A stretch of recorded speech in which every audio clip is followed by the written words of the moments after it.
Okay, so let's see. So we're back up and running again. Tech issues, as always. I'm gonna start calling the tech demons because I hate them with a passion, and they must come from hell. So there you go with that. Let's see. So let me do a couple of things here. Let me make sure I do this. Okay, give me a couple of seconds here.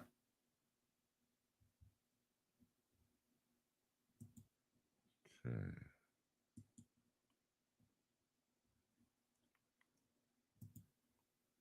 do that. Okay, see if I'm on. Okay, it says I'm live.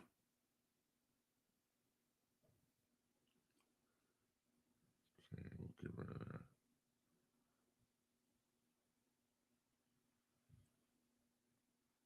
Okay, so had to create a new stream, so I'm sorry about that again. The tech demons reared their ugly pitchforks. So let me see.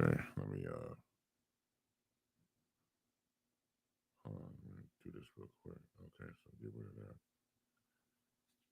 Okay.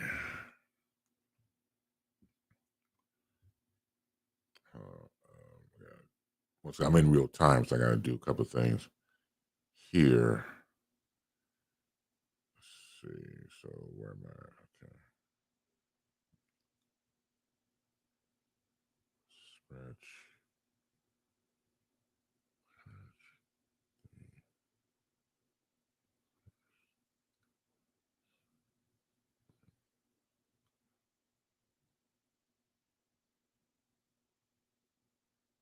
Give me 1 second. U, A, U, 1, use that.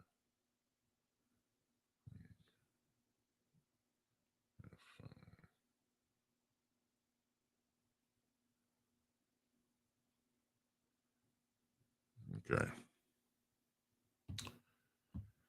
Oh boy. All right. So, like I said before, um, these things happen. Me personally, it's been happening more than usual. So I'm beyond pissed again. And I thought that a lot of this was taken care of, but what more can I say? Like I said before, you know how I operate. And I hate it with a passion because again, yeah, the show must go on and it's going on, but when you're on a roll and you're doing these things and don't be wrong, things happen. But when it happens more than usual, I know the audience must get tired of it. And as the host, I am beyond pissed at this point. It just it's disgusting. So again, I apologize. It's just tiring. As I said before, it's been happening more than recently than before. So hopefully we get past it. Hopefully with the grace.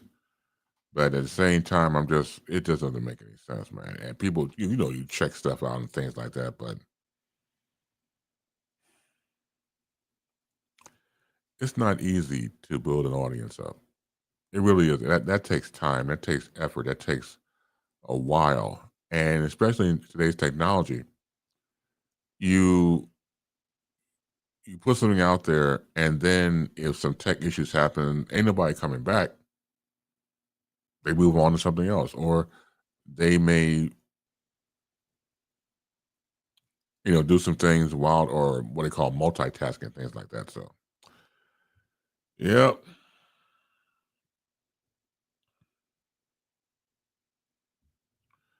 no, it's frustrating. Usually, I don't show this side of myself, but the fuck it because if it happens over and over again, and everything's been checked out, and it still happens, and all I want to try to do is be consistent. I hate being inconsistent.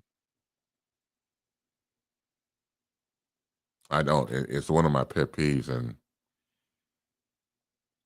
as I said before, it's frustrating, and especially when again, you're just trying to do something that people would like, but I can understand they were frustrated because, like, damn, every time he does something, he got some tech issues going on and he's inconsistent, which I hate. It kind of reminds me a little bit when I was talking to Al Greer about when I was doing CBI and I had three people on at one point. He said, "You interviewed the three people I hate." Well, I hate inconsistency in myself and I hate tech when it goes wrong. I do. And it's out of the realm of your control to a degree because, again, people move on. And it just is, like I said before, it's tiring. Hello, Chris. I was listening to you. What happened? As I was explaining, Omar, once again, the tech demons got me again. I had to bail out and create a new stream as you're on right now. Thank you for coming back. But as I was just saying just now, it is tiring. And I've had it checked out and everything seemed to be going well until this. So I'm pissed and I'm tired. And because again, I don't want to put anything out there if I'm going to be inconsistent, and all you want to do is just put stuff out there that hopefully people will gravitate towards, hopefully people will like. But I wouldn't blame you if you got tired of this program. I wouldn't blame you if you got tired and just left. Why? Because it's too goddamn inconsistent when it comes to these tech issues. Really. And it's, like I said before, I mean, if it was some time in between, for example, when things happen sporadically, I'm pissed, but it's sporadic. I don't like back to back to back to back to back to back to back bullshit. And that's what's happening with this internet that I got that we're all working with here. So, like I said, my apologies. It's just that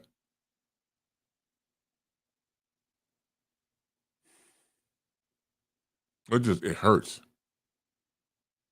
It hurts. I hate it when I'm inconsistent, man. You have no idea. It just, man. Oh, and the way that's a nice shirt you got on. Thank you, Omar. Well, I try to impress him, man. I got a few polo shirts, for the summer. In fact, my sister gave me um, this shirt. What do you say here? Hold on a second. I meant, by the way. Okay, cool. Hold on. Let's see.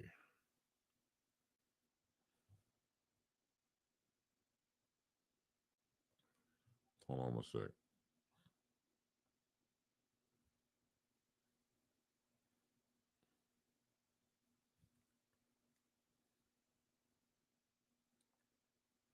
Hold on.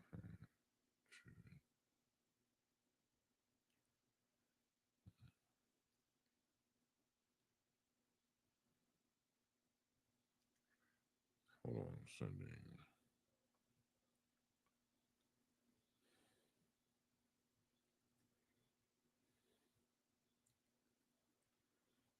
Okay, so let's see.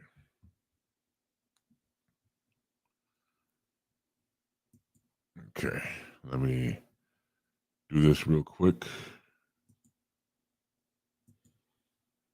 Okay, give me a couple seconds.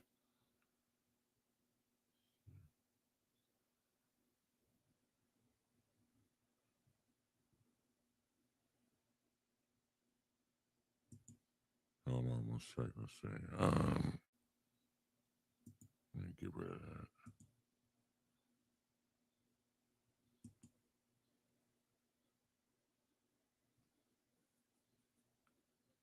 Okay. See, do that, then that. Okay, try that. Okay,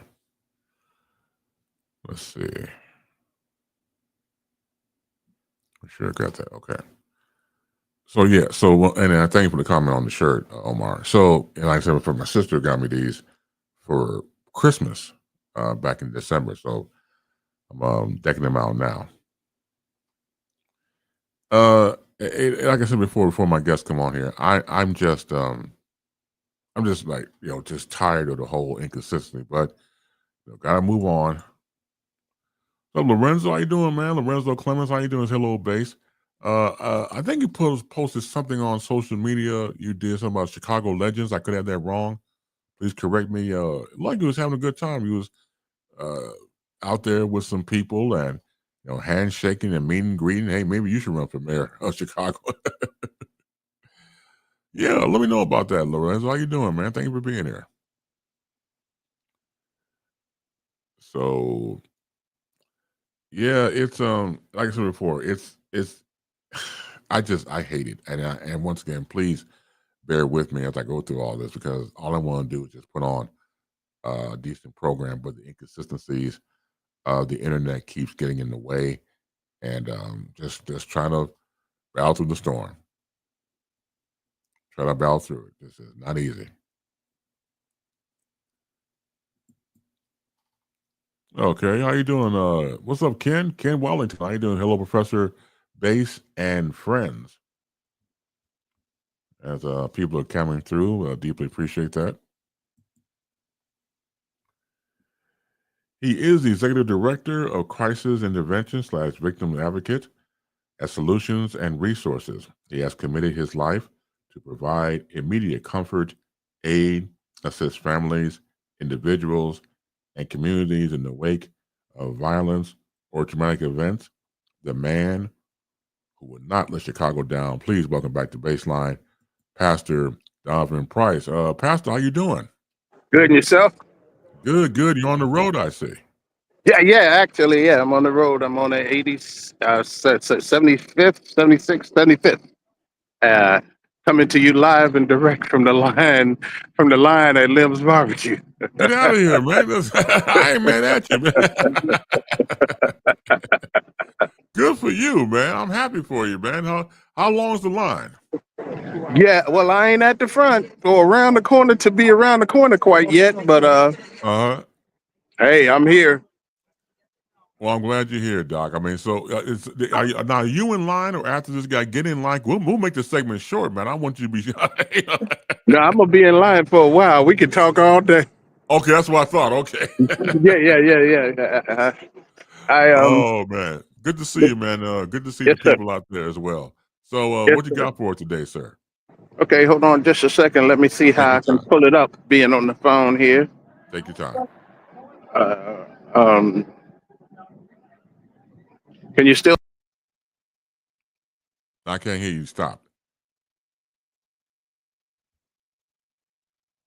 Hello. Chicago 132? Hey, your camera. Okay, there you go. Now you're back. Okay, yeah, I can't pull it up. Pull up my statistics That's okay. and my stats at the same time. That's all right. Well, hold on. Let me get some comments from the comment section real quick. Lorenzo says, "Give me a center cut with the rib tip combo link." Actually, I got you, man. I got you, man. We're at the downtime now where they run out of ribs and everything, and they recooking. So everybody's standing in line, Oh yeah. meeting and greeting at this point. And then it'll start back, I guess, in the next 5 or 10 minutes. You know what? And you probably know this too. When you look at how social media is in our lives, I don't think we would have seen a line like this. Because you have people, of course, making reviews and going online to promote your wares. I don't think we would see this line had we not had social media. No. I think it's funny. I come here and I only come here if I expect this line.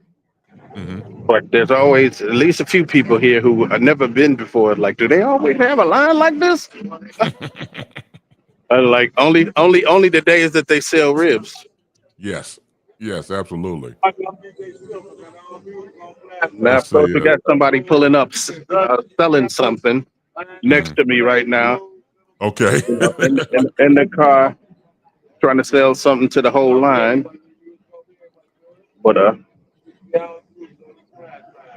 But yeah. So yeah. Well, it won a James Beard Award, Yes, it has. which is an honor for a barbecue pit. I know, right? Yes, absolutely. That's big time.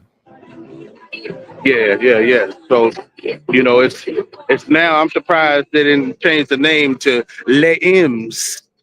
Lay M's. Right. Yes. Now that they're with the big wigs. Oh man, could you imagine? Other people coming by there that are not really familiar with Lay M's. Ordering. Yes, I would like to have Yeah. some rib tips. Make sure they're small and with mild sauce, please. Yeah, and that's the folks that even when you say, well, it's a barbecue spot, they'd be like, oh, okay, well, give me a brisket. No, we don't do that, right? Oh, okay. I told the story before. There was a guy on social media who came to Chicago, and he's like all over the world, but he was in Chicago a while back. I'm not familiar with his name, and I saw his viral videos a few times. So it was him and this guy. I guess was his Chicago hood assistant, and they went to the Harold's on I think it was 100 something, and one actually we can add 100 something in Halsted. I know Ken Wallington does. So it was a drive-through Harold's that they went to, and then they went to Lem's. And so they were at Lem's. Now, mind you, he's not from here because he has the barbecue right there, eating right outside there on the car hood, and was like, look at the bark on this rib tips. We don't call it bark, we just eat it. Right. What are you all's grilling techniques? Dude, and I know he had to do a description because the guy was like, we try to get in, they won't let us in. Yeah, because they don't do it. They don't even let your ass in no more. So it's like we don't. It's like, and they were filming outside of Lem, so you see the guy on the grill, and he was like this big Aquarian grill that they have. I didn't know it was called anything. Right. That's absolute true. Mm-mm-mm. And kind of the sun has come out here. It was kind of cool earlier. I've been sick, really sick for the past few days. That's why I call on social media. How you feeling now? I'm not better, but I wanted to move around. Yeah. Because the doctor did tell me that because I had a touch of walking pneumonia. Oh no. And so he said moving around it kind of helps the lungs stay clear and such. And I figured he meant staying in the smoke of a barbecue pit on 75th Street. Well, that's what you heard. That's what I heard. Right. It's good for the lungs. It's good for the lungs, right?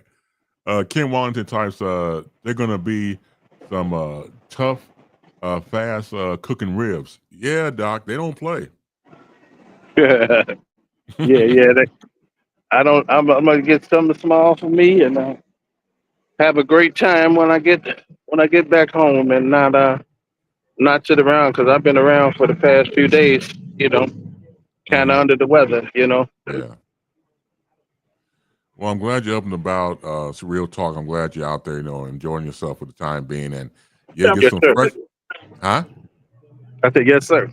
Yeah, you're out there and you're enjoying yourself and you're moving around. That's a good thing. And like you said, from the standpoint of being in line and seeing people obviously continue to support Limbs. I mean, Limbs been around forever, and so it's like a generational thing, as you know now. And the fact that it's still here, and in that little community in general, right there where you are, you got Brown Sugar Bakery and all those other great hotspots over the years. I mean, it really is a nice place to not only eat but to congregate, and you may run into some people you haven't seen in a long time. That's right. Or just run into folks that you never met that you bond with them by the time you get around this corner. Oh yeah. You changing phones and phone numbers and everything else and social media identities and stuff like that. Yeah, by the time you get finished, y'all damn near related. Looking at pictures of folks' grandkids, the whole nine yards. This is exactly like a black family reunion.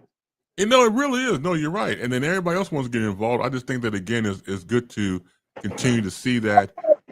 It's good to again when you look at people who are just bonding over food. Everybody loves food. Everybody loves good food.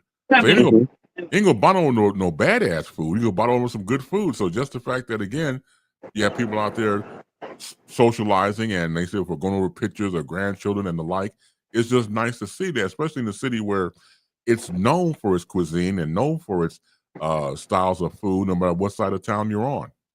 Absolutely, and it's a part. I've got a bug to put in people's ear around the 75th Street area, because you do have things like Limbs and Brown Sugar Bakery, but then Hmm. you have a couple of other little places, a little jerk chicken place and a little African shop next to Brown Sugar Bakery, and they're struggling, and that shouldn't be the case. I want these bigger businesses like Limbs and like Brown Sugar Bakery to reach out to them and see how we can connect, all of this stuff so that everybody profitables. I'm sure the A&S beverage place over here is profiting as well. Hmm. And we need to reach out to some of the smaller business and help them become, you know, you know, big entities like these other businesses, and you'll find that it benefits everybody. No, you're onto something, Pastor, and that again continues to help the community flourish. So it's not like just a bunch of rugged individualist businesses. Everybody's working together as a family. Absolutely, absolutely. We need to learn that. I think, and then we can truly grow. This 75th Street can truly become the mecca that it once was, and once again can be. They had a big event down here a couple of months ago for Black Wall Street, Right. and and during that event and after that event, it's still, they brought in vendors, and some of those vendors were in front of struggling businesses on 75th Street who weren't Hmm. paid any attention to before then and haven't been after, and that bothered me. Yeah, You know, and rightfully so. And the only way we're going to grow is to grow together. that's right. That's right. Yeah, Definitely. I definitely agree with that. Let me see real quick. Ken also typed. He says, "Good to see you, Pastor D. Keep doing the good work, kind sir." Absolutely, absolutely. Hopefully, the medicine that my doctor gave me, topped with some mild sauce, will do the trick that I need. Well, look, brother. Thank you. Well, this has been nice. On the flip side, thank you for reporting live from Lems on 71st Street. And that's why you say never, man, because that's just Right, the fact that I'm saying, Pastor Donovan Price reporting live from Lems right, on East 75th Street, right? right. No, Absolutely, absolutely. on 75th. That's right. Let's say, we got here, Ken. Yeah, 75th Street is the Yep. new Chicago Black Wall Street. No, it's not. It's a great place, but until people start helping everybody, and then the fact that they had that Black Wall Street event here and didn't help struggling businesses, as a matter of Mm, fact, brought in other businesses who posted up in front of the struggling businesses, it's yeah, not going to be a Black Wall Street until then. It's got some nice places, but it's got two big places and a bunch of small ones who are yeah. struggling to keep their lights on. Do you think it has potential to be a Black Wall Street? Of course it does. It does, because even those struggling businesses have been here for years. So they making it, on a nickel and a dime. Hmm. But I've heard some things from these struggling businesses that are disheartening in terms of the the uh, the politicians, and in terms of even some of the other larger business owners, and that's sad to hear. Yeah, it is. Well, you're right about that. Good stuff. Thank you, Ken. Ken says he I agrees. can, yes sir, yes sir. Absolutely. This is great, and I always know when you come by and give us the numbers and give us your take and things in real time. It's great to see the flip side. That you're nice and you're feeling better, and you're on your way. You're on demand, and you're outside. You're getting a nice sunshine. Also, get you a good vitamin of R, which stands for That's right, ribs. right. My man, Pastor Donovan Price, thank you so much for taking time out to do this, and I hope you feel better soon. More information about what you do and who you are, where can they find you at, sir? Well, the street pastor, the chaplain of the city of Chicago, can be found. Uh, Unfortunately, where there's been some sad news, but I can be found sometimes where there's some good news, Right. and I can be found on social media, on Facebook here, and on Twitter especially. And every Friday that I can get there, You bet I'm gonna be in Baseland. I appreciate it. Me and my brisket. That's right. You and your brisket. That's right. And bark. That's right. You and the At Le Maze, live from Le Maze. That's right. Le Maze, right. Thank you, man. Enjoy yourself. Enjoy the food, and we'll reconnect next week. All right, thank you. God bless. All right. Thank you. Take care. Good stuff. Dr. Don, I always call him Doctor, but yeah, Pastor Donovan Price joins us in the second hour here on Baseline. It's always good to see him. It was good to see him, jovial and nice. And those are sides I like to get sometimes because, again, we get the gloom and doom of what he does. What he does is very admirable, don't get me wrong. But it's good to see the other side when he's relaxed and, enjoying himself in some capacity. Like there were times before in the past when he would do the sabbaticals and will go out of town and go to Georgia and get a chance to relax there. And even though here, like I told him before, you may not have the finances to go out of town, just do a staycation. Stay here in the city and go to a nice hotel room downtown and relax and do things like that. Because something like that, obviously, you need to recharge your batteries, obviously, and we all need to recharge from time to time. But yeah, that's a good thing. Yeah, go on and get that done. Absolutely. Free your mind. You know what to do. Of course, call in. You can do that at 312-597-2106. Again, 312-597-2106. Go through the YouTube channel, the Chris Base channel, all one word with a period at the end of the channel. Make sure you subscribe, like, and share. Let's see, I get some of these stories here together. Also, you can contact me when you go to Instagram, I am the base. Also on Facebook Live. Let's see. The Coldplay Kiss Cam moment that accidentally uncovered a potential cheating scandal between a married tech firm CEO and his head of human resources could be the beginning of a professional downfall for the canoodling duo and their company, employment lawyers suggested. On Wednesday evening, astronomer was a CEO. I'm sorry, this tickles me when I look at the picture. Andy Byron and his human resources chief, Kristen Cabot, were singled out in a crowd of 55,000 during Coldplay's concert at Gillette Stadium near Boston during a segment in which the lead singer, Chris Martin, would create impromptu ditties, not those, to sing with chosen targets. Neither the married Byron nor the divorced Cabot has spoken out about the sordid scandal, which is only complicated by her standing as the head of HR, the department that would typically handle and oversee romantic relationships in the workplace. It's horrible because she is the head of HR. She's involved in an extramarital affair with the CEO. Basically, how much worse of HR faux pas could you commit? This is what employee lawyer William Carafaro, co-counsel of the Big Apple based in Buzzin Law, told the Post Thursday night. The only way it could be worse is if the head of HR was having an affair with someone who worked for her. That's the only thing I could think of that could be worse, but this is pretty much high up there. Yeah, so you probably seen it on the news. So it's that picture of the couple, once again, the Coldplay concert there in Boston at Gillette Stadium, and they what they call a kiss cam. So of course they go around. These been in stadiums before at some sporting events. They go around, see a couple, and they kiss them out, whatever. And so they get to these two, and they're mortified.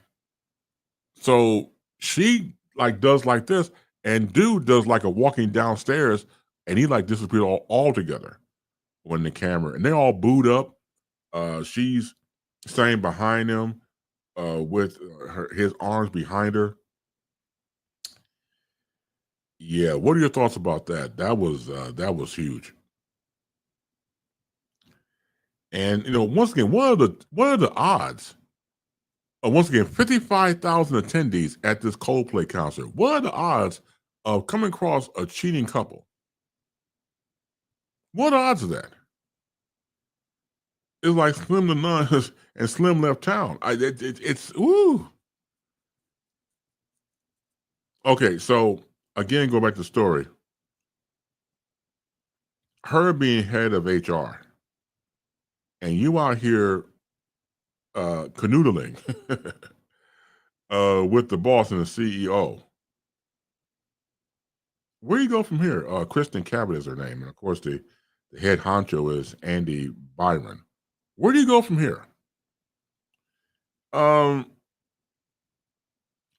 I don't think he's going anywhere. I'd be surprised, but he could be let go unless you got people involved. Like they have like a meeting and you have all the investors involved in the company. That's a possibility. Or they might have let her go. Maybe let both of them go. But I know she's gone because there's no way in the world you can have that.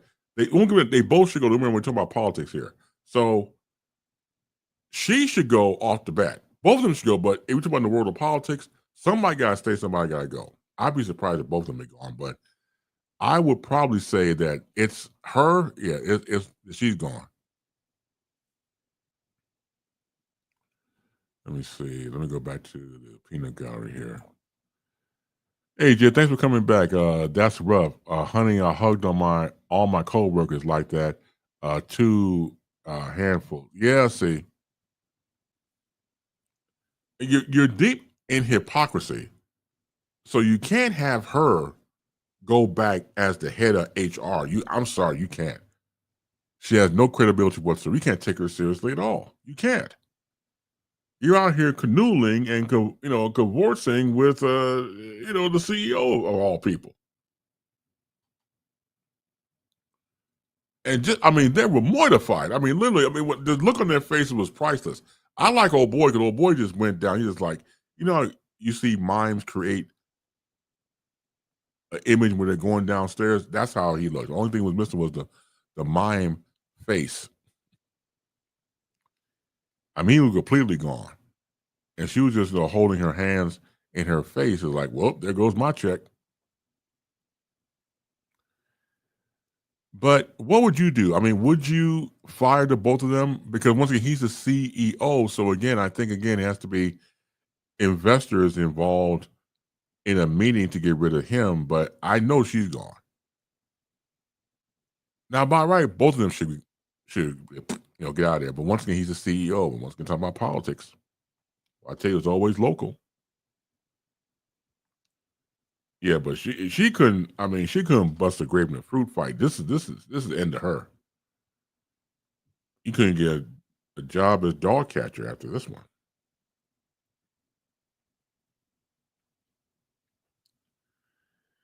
Ooh, wait. Going back to a side story we covered earlier about Stephen Colbert and CBS not going to renew and getting rid of the Late Show. So Jimmy Kimmel gave a salute to Stephen Colbert and blasted the rival network of CBS on Thursday evening, hours after CBS announced that it was going to cancel Colbert's series in May of 2026.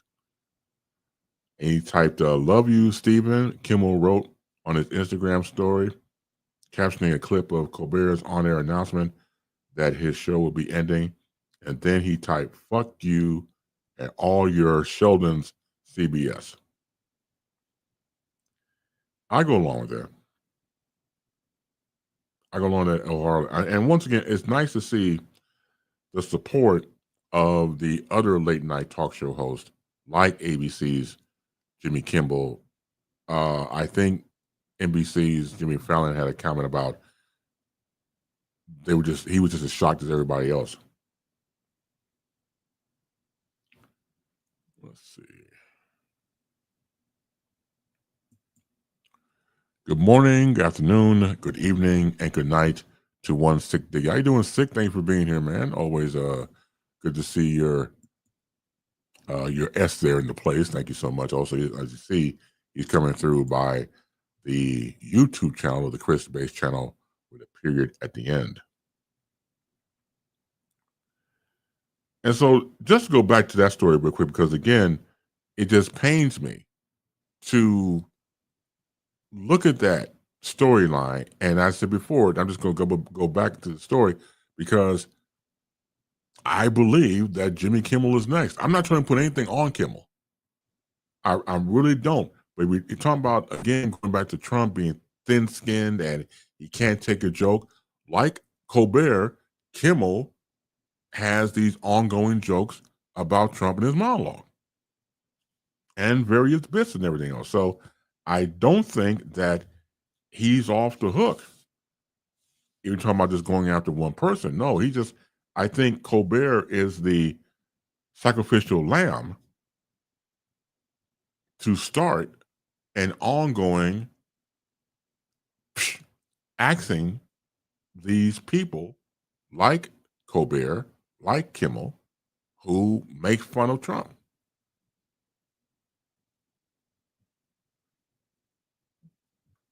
And again, no more free speech. And I don't like saying that.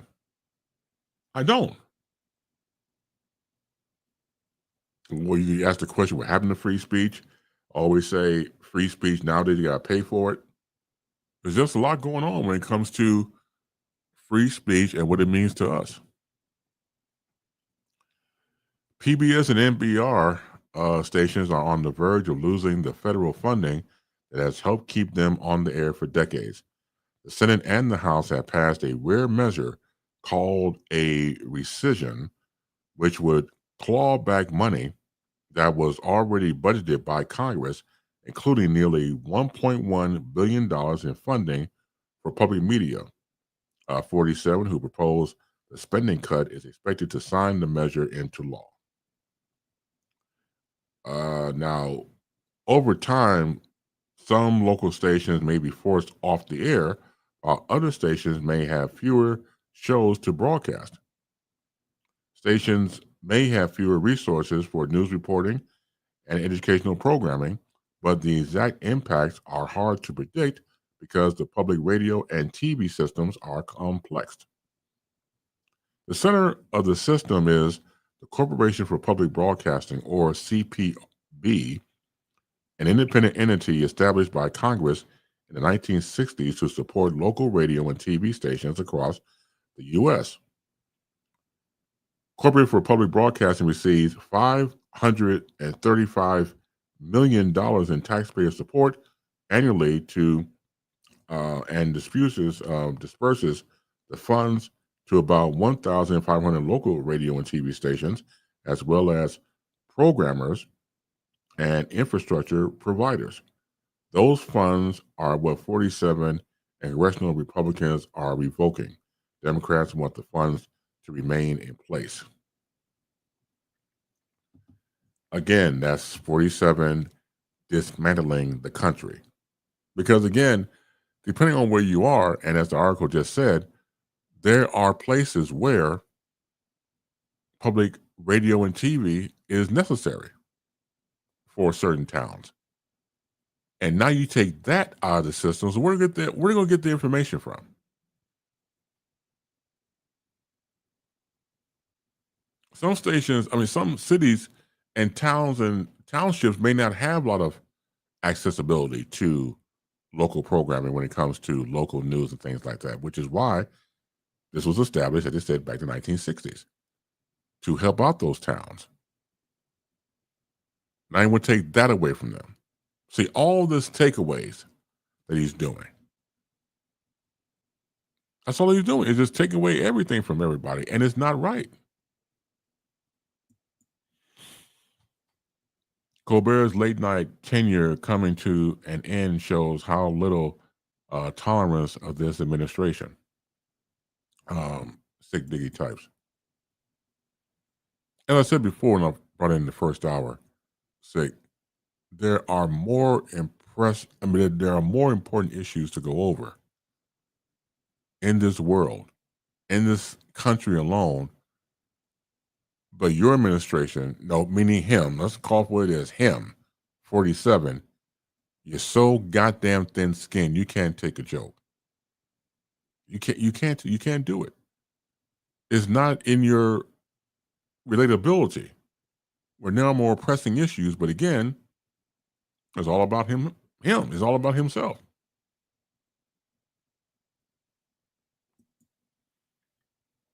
David Letterman talked about how he could never have a late night show during 45's administration as well as 47's current administration. No, you can't.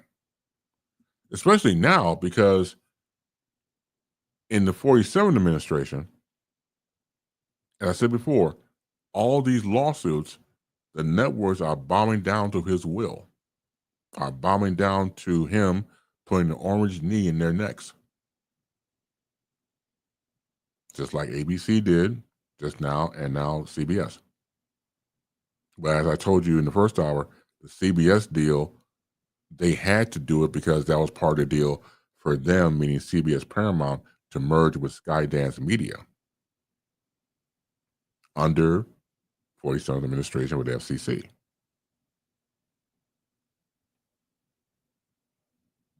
It's amazing.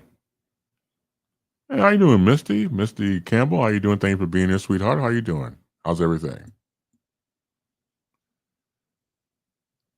And so again, the saga continues. And that's the sad thing about it. It gets worse and worse. Of the whole thing, it doesn't make any damn sense, but that's what they're doing.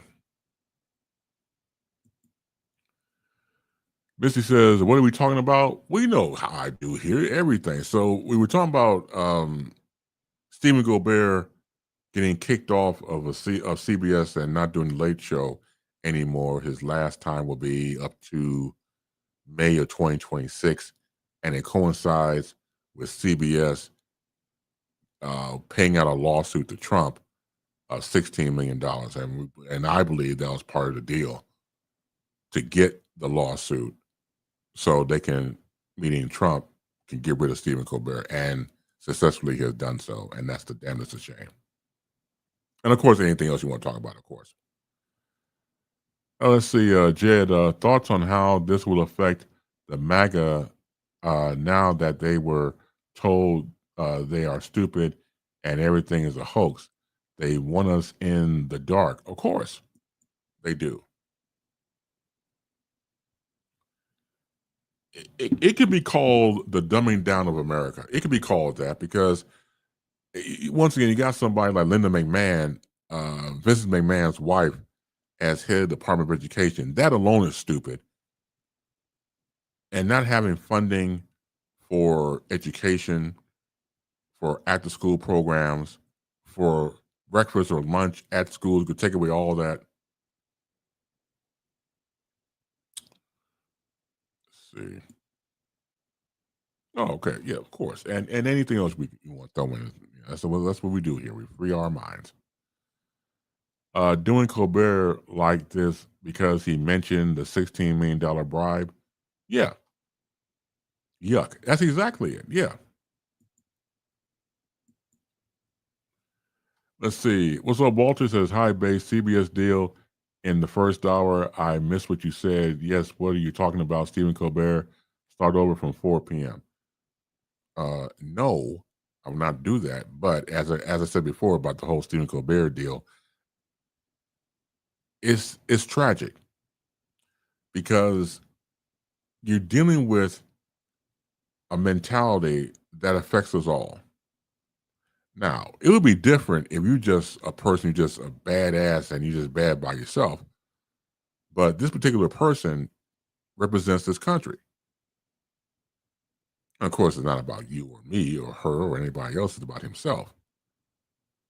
So just the fact that you continue on with these frivolous lawsuits, and then what's sad is that the frivolous lawsuits are being won by 47, and then when the deal and the handshake has been done, bodies have to fall, unfortunately.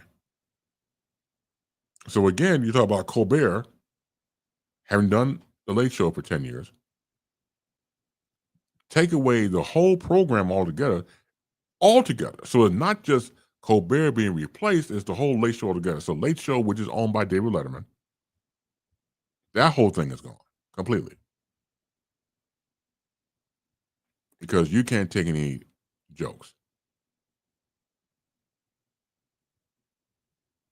And like I said, if that's the case, then the other late night show hosts, I don't know I know what I read to you, what their response was, especially Kimmel. Kimmel was like, fuck CBS. And that was a direct quote, pretty much. All the Sheldon CBS, he called him by, yeah, the Sheldon's at CBS. So, yeah. He struck me as a fighter. I think he's ready to fight, meaning Kimmel. If we're talking about targeting late night show host, it's possible. What time will tell, but we'll see.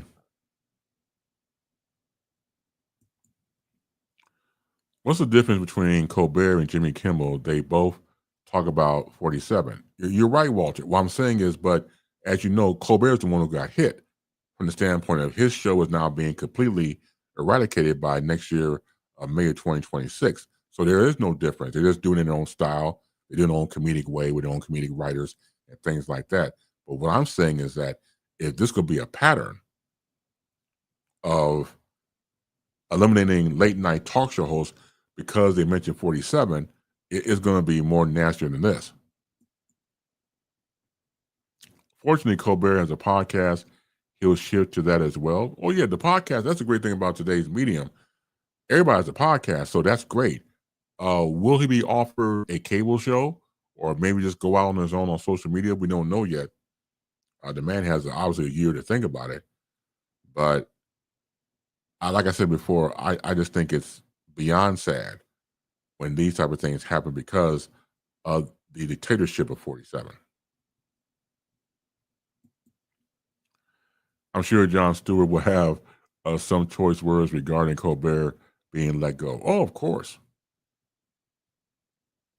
Jon Stewart, on Comedy Central there, The Daily Show.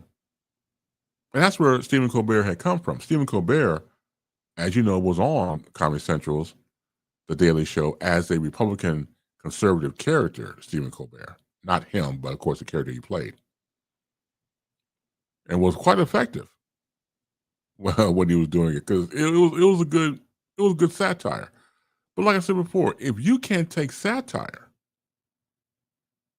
then again, it's like everything else that this country was made about from the standpoint of free speech.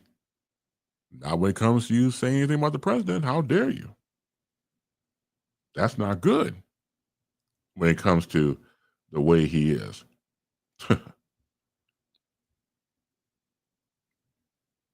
And when I do watch late night, yeah, I watch Colbert. In fact, I'm going to watch him now because I want to support him all the way out.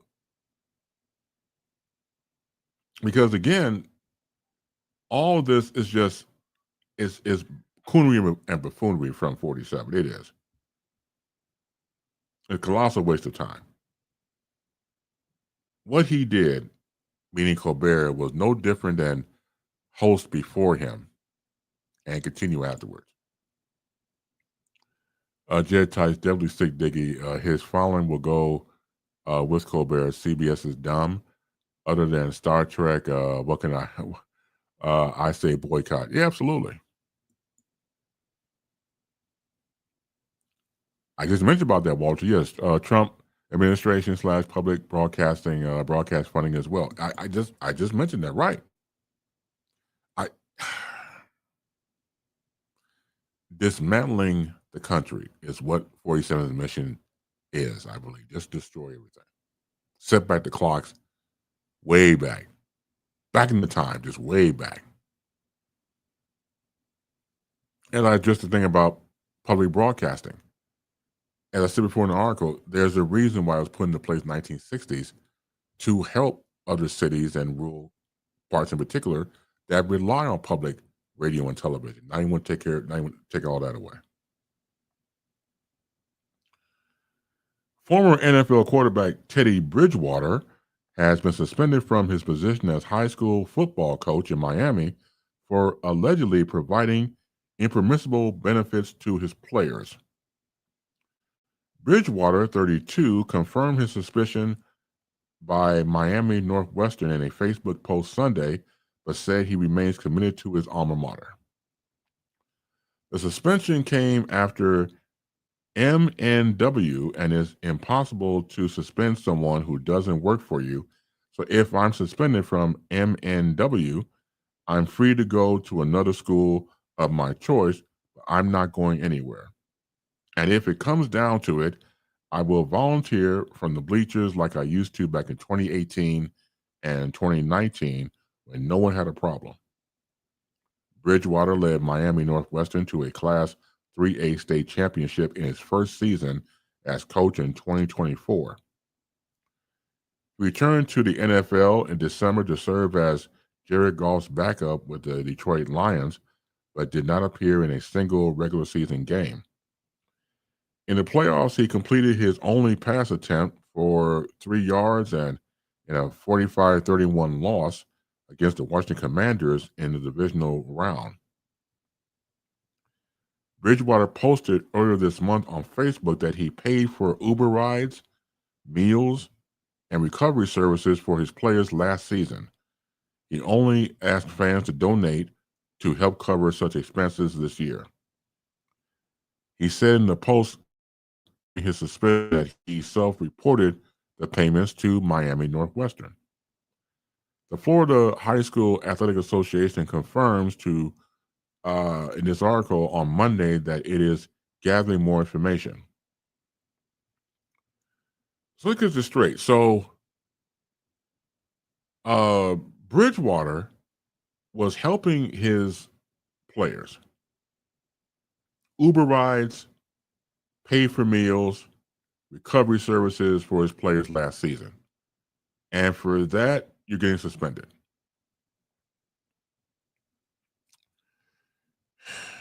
Yeah. We say Walter Teddy Bridgewater, don't know him. Now you do. That's what I'm here for. That's why he got me. Sick Diggy John Oliver is another alumnus of the Daily Show. He also has a podcast as well. Okay, cool. But I'm telling you, with 47 on the rampage, man, it don't look good. Let me bring to the show a brother, friend of the show. I love how he thinks. I love his state of mind. We please welcome back to BaseLine, Mr. Hypnotic. What's up, brother? What's going on, base man? What's happening? Man, I can't call it, man. You have a good hand. What you up to right now? Let's see. I'm on location. I'm actually with my Beer Whist Club, called the Beer Whist Players Club, having a little shing ding ding. Off day, sun is out, weather's decent. What the hell? Oh man, I ain't mad at you. I want to get away your bridge, but I want to get away. I call it bridge. I'm just fucking around with you, for you doing your thing, Doc. No, I mean, bid whist and everything else. I know how passionate some players get in the heat of the moment. Beer Whist is a game of lies and cheaters.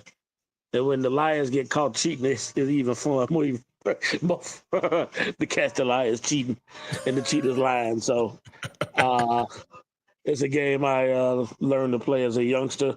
My mom used to go to her girlfriends' houses and have beer whist parties all night long. All the kids supposed to be in one room. They run in there to see what they doing. You know when you was a kid, right, linking up with the friends' kids. Well, it's one of my relaxation.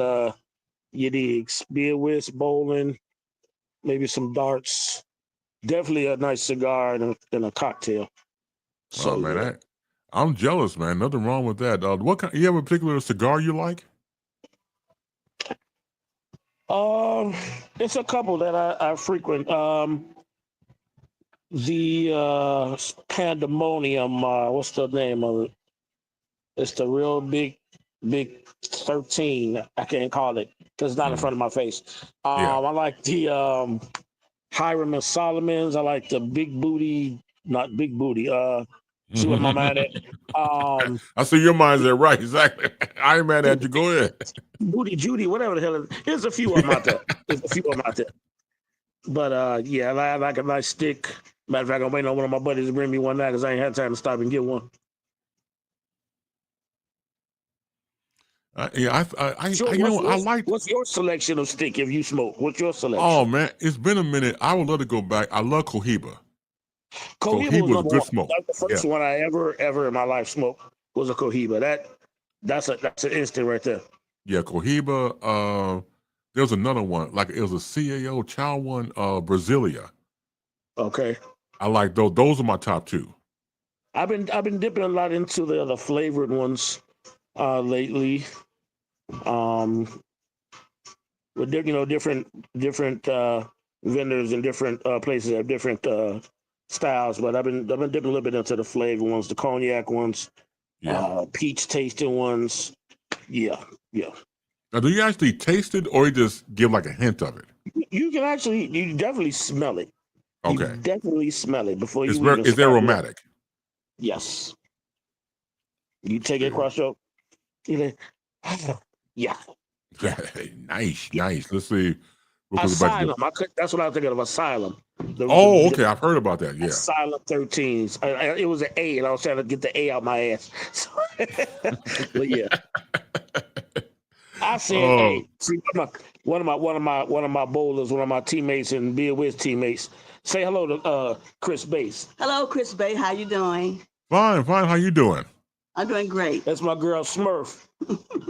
Well, hey, can I talk to Smurf? Hey, Smurf, real quick. Yes. Now, my man Hypnotic just told me that Bid Wiz is a game for cheaters and liars, and it's a good fit. Don't tell me you fit that category. Not for them, not us. Oh. Okay, I'll just check. I want to make sure everybody's coming. Who's doing and who's what as far as like characterization we have won the championship, so. Okay. And we didn't cheat to do it. Okay, good. Okay, just want to check out. Okay. No, we don't. Hold on, let me get down. Hold on, let me get down here. Hold on, let me get next to Smurf. That's club people don't cheat. She only 4'13". Hold on. 4'13". So this is my bowling teammate and my Bill Wiz partner. The last tournament we played in, we kicked ass and took names. Good, congratulations. You know the song. What's the song about the fans? Where the fans at? What's the name of the song? That is. Oh no, the song. What's the name of the song? Boots on the ground. Boots on the ground. Oh, boots on the ground. When we play Bill Wiz, it's asses on the wall. Oh, okay. You know what? Asses on the wall. I would take asses on the wall right now before that goddamn song. I'm tired of that goddamn song. I can't take no more. Smurf, do not play that goddamn song. Do not play it. Smurf will get on there and stop. Smurf a house. Smurf a house here. Smurf put on some house music before she put on that. Yeah. Okay, thank you. Yeah. I don't even know how to play it. Yeah. So yeah, okay, good for you. It's a very relaxing game. Yeah. And it's like I said, it's a bunch of lies and cheating when other people can't beat us. But that's good. That's good. Let me get back to the comment section real quick. Let's see, my man Walter. He said, bid with 6 no Trump before the cards even dealt. No, you ain't been in my yard, brother. 7 no Trump, or go your ass home. If you bid a 7 no Trump, you better have it in your hand. And Walter, no. That's a Bill Wiz player, I can tell. He already knows. If you bid a 7 no Trump, you better have it in your hand. He knows what time it is. You know what? I don't play cards like I used to, but when I did play cards, I played poker. Poker was always my thing at one point. And you know what? I suck at poker. I'm a Bill Wiz. I play Pity Pat for Deuces Wild. I play some Tonk. I love some Tonk. And yeah. It's like when I go to the boat. Anytime I go to the boat, I just play blackjack. I play blackjack at the boat. I don't play nothing else. Yeah, you gotta go with your strengths. So you say you've been playing Bid Wiz for years. Of course, you develop a technique. Develop a way to cards and everything else. And the more you do, the more easier it gets. Yeah, and then if you know your partner, you and your partner ain't got to cheat. If you know your partner bowls, like I'm talking about bowling. When you know how your partner plays, Right. There's no need to be trying to throw signs and do all the shit that Bill Cosby did on the Cosby Show. Go into the garden and get the spade and stupid shit like that. He cheat his ass off him, an old boy. But yeah, it's a thinking game, but it's a good game. So when did you meet Smurf? How did Smurf become your partner? Smurf and I have been knowing each other. Oh God. About 16 years. We actually met bowling because all of my wife's people were her friends, and we all started bowling on the same leagues together, and then we all started playing Beer Whist together, and then when the Beer Whist Players Club started, I was invited into that, so I've been a part of that for about a good 5-6 years now. And yeah, we have tournaments, and we travel to other people's clubs, travel out of town, and whoop ass there. Do you ever thought about going into like a national bid whiz tournament, something like that? I have actually. I've played all over. I do remember years ago when the White Sox Stadium was first built. I played in a humongous Beer Whiz tournament there. Didn't place that high, but the experience, just seeing all these Beer Whiz players from all around the world, was just like off the chain. Man, that's cool. What was your takeaway? What did you walk away from that? There wasn't no money. I think I got a T-shirt and a hat. It was so long ago, but it's a lot of Beer Whiz tournaments that I do go to. A lot of different bars in the city and in the suburbs that have their Beer Whiz nights. And like I said, the last tournament that I did play in with Smurf, we took first place, and oh, good. We won some money. We won a nice little trophy, and they're gonna do it again probably the next couple of months. So we got to put our tag team titles on the line, as they would say, and, get our digs back. Now, with you two being the reigning champions, is anybody in your family that like younger than you, like your daughters or sons or cousins that like to play the game? Are you trying to train them up, or do you expect any? Or do they have any interest in the game? I'll tell you now, the woman I live with, she despises cards. She hates cards, and I love my wife, Jerry. Yeah. She hates bowling. So when we met and she found out I was a bowler, she's like, oh, shit. Because all her family bowls. Okay. Then when she found out I played Beer Whist, I played cards, she was like, oh, shit. So that's two all shits in a row. Two all shits. Right. But all of her family are cousins, which are not my cousins because we're married. Right. We play on the regular. She'll sit and watch. She knows the game. She knows the dig of it, but she just doesn't like playing cards, and she definitely does not like bowling. And that's two things that I will never give up. Well, you like what you like. You said before, over the years, you develop a skill set for both these things, and you excel at it, and you're doing well at it. So why not? Once again, you try to share it, but give it out. I'm sorry that your wife don't like it, but hey, I mean, you two got together anyway. Outside of those two things, right? It's like I said, my mom is the inspiration of me playing the game. Again, watching when all the kids supposed to be asleep or downstairs playing, outside playing, we in there bugging, mama. So watching her play all night long at parties, and then me learning to play cards as I'm growing up. You start off with Pity Pat, then you go to maybe Spades, and then whatever other game, Dirty Hearts, Old Maid, shit like that. But when Beer Whist came along, it was like kind of like this. Because you can play beer with a kitty, with no kitty. We play with a 6-card kitty. We play with no kitty. Depends on whose rules, house rules. Absolutely. Let me bring this up because this is your wife. Jerry, she said, I actually said, what the fuck? Not all shit. It was one of them. It was one of them. Because she said both of them so damn much. I forgot. See, you could go right. You could go with either one of them and explain the situation. If it's something, yeah. Because when she found those two out, it was like, but she lets me do. She let me play. You know, let me do what I do. Like I said, it's a very competitive game, but it brings me. It is. Yeah, it grounds you. And, Exactly. especially, you work all day, you got, adult stuff that we have in our lives and everything else, and it can take a toll. You got to find something to relax with. And so, like in your situation with the bowling and with playing bid with and cards and everything else, that relaxes you. So I say go for it. So let me ask, so again, outside of your wife not liking it, so there's nobody around you, say, that's younger, that is not interested in playing cards, for example, or even bowling? I mean, I know tons of bowlers. I know tons of young folks like my little cousins. They like to play pity pat for money. A lot of people I hang with like to play cards for money. I'm not a super gambler, but I will play some pity pat. You know, I play some tonk for some dollars, but I'm not a like I said, I go to the boat, I go to the casino, but I'm not a heavy gambler. So, I ain't gonna be like Michael Jordan on The Last Dance. Do you have a problem gambling? No, I just love it, Right. So my nieces and nephews, they love playing cards. Yeah. Yeah.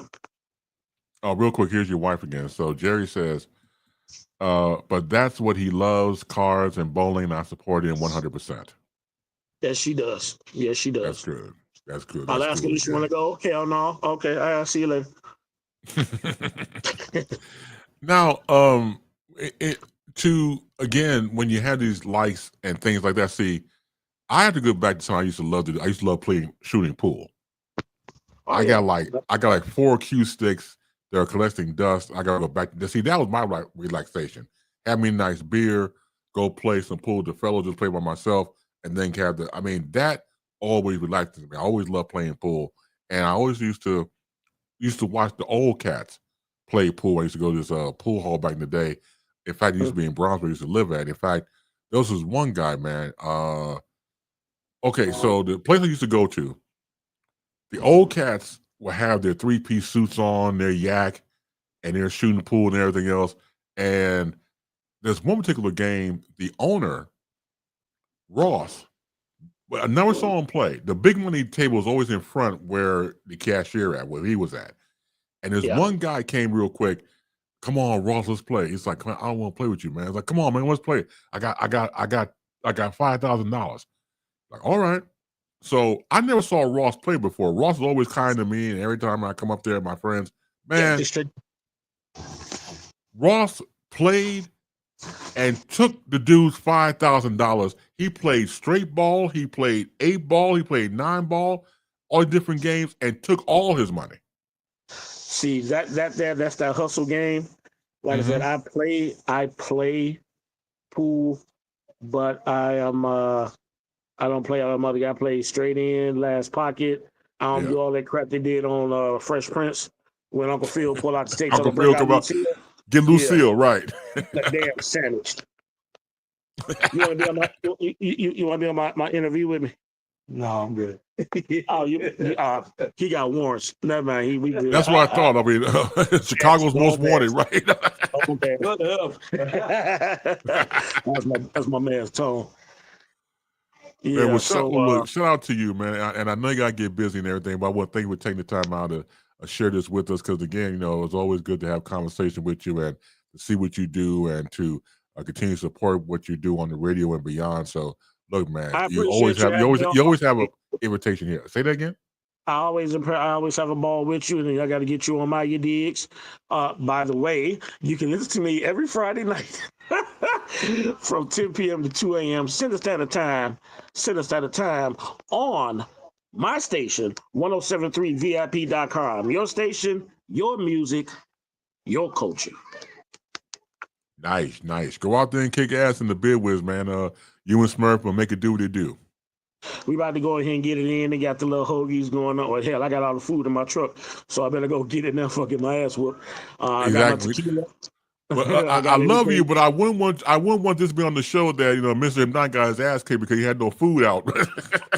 Man, I got all the hoagies, the ice, I got everything in my truck, but I wanted to stop and get on here before it was too late. I appreciate you waiting on me. I love you, brother, and anytime you need me, I'm here. And you got to come on my show so I can give you the love that you always display to me and every damn body in the world that's on your show. Oh, man, look, I love you more. Go out and make it do what it do. I'm already there. Just let me know what day and time, and I'll be on the program no matter what. I'm going to be there for you. Okay, one more thing. Yes, sir. Y'all can follow me on all social media networks at Mr._Hypnotic. That's MR_HPNOTIQ. What's up to my wife, Jerry the Chocolate Diva, Jerry Redmond? I love you. All my fans, all my friends, HWO Incorporated, Silverback World. If you ain't down with this interview that Chris Bass just dropped on me, I got 2 words and 1 finger for you. Love you more. Thanks, brother. Take care. All right, brother. Be safe out here. All right. You too. Thank you so much. Peace, Doc. Mr. Hypnotic, friend of the show, great brother, broadcasting his own right on this station, 107.3 VIP.com radio. Make sure you check him out as well. And once again, shout out to his lovely wife, Jerry Redmond, for being on here as well. Yeah, and the whole car conversation, man. Yeah, I wasn't really in the car, like I said before. Me personally, like I said before, poker was my thing, and it still is. I haven't done it in a while.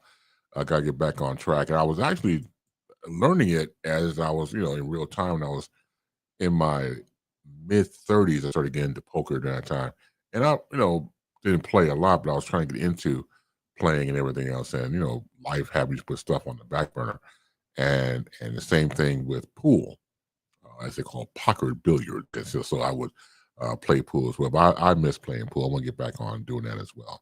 So I admire the brother out there doing your thing, and whatever thing that you have out there, do it. It's a stress reliever. It's relaxing. You love what you do. You love the game. As my man Michael Jordan said, for the love of the game, and you keep it moving. Embrace it. Life's too short not to. So again, thank you so much for being a part of the program. Once again, thank you to my man, Mr. Hypnotic. As always, thanks to Pastor Donovan Price, who joins us in the second hour right here on BaseLine, and also to thank you out there taking the time out to be a part of the program. Again, enjoy yourselves coming up this week. I always say to do that, but yeah, make sure you do that. I'm sorry again for the technical faux pas, as I call them. The internet demons came and reared their ugly asses. We got to get a chance to get back on track in this new stream. So once again, thank you for coming back for that as well. Continue to be safe, continue to be sound, continue to be healthy, and most importantly, above anything else, continue to be loved. Long live the peace, long live the funk, more power to you. It's always been partying with all of you, my friends. Keep your head up.